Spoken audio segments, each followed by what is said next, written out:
মনে করেন যে ইয়ে হইলো বাড়িতে যে লাইনগুলো গেছে যে টানাটা ছিল তাহলে কলকাতা হইলো যে এই টানাটা ফিরতে করে আর কিন্তু কেউ বলছেন আমার কাছে ইয়ে নাই আমার মই নাই এটা হইলো একটা কথা এবং গত 1.5 বছর থেকে আমার বাড়ি ঠান্ডা ছিল আছে এবং ক্লাসের মধ্যে বান্ধা আমরা তো এই যে আপনার যেটা কইতাম দপ্তর মধ্যে খারাপ আপনার ঠিক আছে কিন্তু অন্য জায়গাতে থাকে আমরা ম্যাডাম ভুল করতেছেন আমরা অফিসে মেইন পাওয়ার ট্রান্সফার হয়েছে আপনি জানেন সকাল থেকে আজকে দিনে কথা বলতেছ না বিএসএফ ক্যাম্প করতে কথাটা কইতাছি না তো সব ঠিক আছে আপনি পদ্মবিলে খুঁজ দিয়ে দেখেন এরপরে আপনার জলাবাসা নয়দ্রোন ফালগাঁও বৈরাগীবাড়ি 32 জোন সমস্ত দিকে সেম অবস্থা কেটা বলবো ওই যে আমি আপনার কথা কইতাছি অক্ষণ যদি আবার আকাশের কন্ডিশন বাড়ে আবার যদি রাত্রেবেলাটা আমরা ঠিক করলাম আবার যে বিশাল তুফান দেয় সেম অবস্থা কিছু তো বুঝি নাই স্যার এটা তো বুঝি আপনারা কাজ করতেছেন আমরা বুঝতেছি কিন্তু কিছু কিছু সময় আছে না সামান্য একটু বৃষ্টি বাদ ধরলে পরে উত্তাহালি কারেন্ট নাই বেশি সমস্যা কিন্তু কারেন্ট নাই আমরা এখানে অনেক দিন হয়েছে আজকের থেকে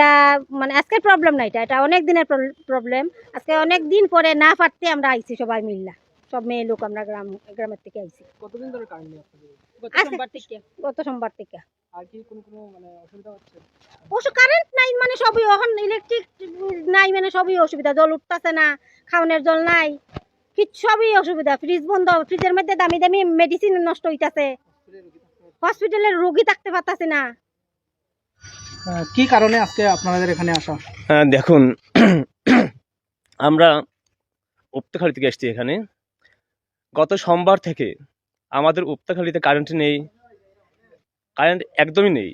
আর এটা কিন্তু আমাদের শুধু সোমবার থেকে যে আজকে এই যে 3-4 দিনের ব্যাপার না এটা হচ্ছে আমাদের সারা বছরের সমস্যা বৃষ্টি আসার আগেই কারেন্ট চলে যাবে এটা আমরা মানে সবাই জানি আমরা প্রস্তুত থাকি যে বৃষ্টি আসছে মানে কারেন্ট চলে যাবে এবং কারেন্ট কখন আসবে সেটা কিন্তু কেউ বলতে পারে না আর গত সোমবার থেকে একদম কারেন্ট নেই তাই কারো বাড়িতে জল নেই মোবাইলে চার্জ নেই এমনকি আপনারা সবাই জানেন উপতাখালী একটা হসপিটাল আছে হসপিটালের মধ্যে জল নেই রুগীদের কিন্তু মানে যে দুর্দশাটা আর দেখার মতো না করুণ দুর্দশা রুগীদের তাই আমরা আজকে মানে বাধ্য হয়ে আমরা গ্রামের কিছু মহিলা আমরা সবাই মিলে আমরা আজকে এখানে এসেছি আমরা কবে কারেন্ট পাচ্ছি বা আমরা পাবো কি না পাবো না যাতে আমরা এখান থেকে আমরা কিছু একটা কনফার্মেশন পেয়ে যেতে পারি আপনারা যে এসেছেন এখন আসার পর মানে কথা কি বলেছেন এখানে যে সিনিয়র অফিসার আছেন ওনাদের সাথে কি কোনো কথা হয়েছে হ্যাঁ একজন দায়িত্বপ্রাপ্ত যিনি ছিলেন উনি কথা বলেছেন